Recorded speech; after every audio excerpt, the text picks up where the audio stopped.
Islamabad police भी सरेआम मार कुटाई करने लगी।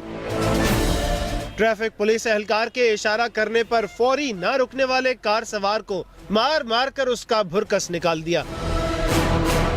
मामला कुछ यूं है, थाना कुराल के इलाका में ट्रैफिक पुलिस एहलकार ने एक गाड़ी को रुकने का इशारा किया।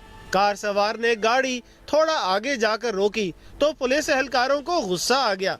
उन्होंने ड्राइवर को गाड़ी थाने में बंद करने की धमकी दी, जिस पर फैसल नामी ड्राइवर की एहलकारों से तकरार बढ़ते हुए हाथापाई तक पहुंच गई। पुलिस एहलकार ड्राइवर को मारते हुए उसे थाने ले गए। वीडियो मंजरे आम पर आई तो एसएसपी ट्रैफिक इस्लामाबाद मलिक मतलूब भी एक्शन में आ गए और चारों एहलकारों को मुअत्तल करके तहकीकात का हुक्म दे दिया।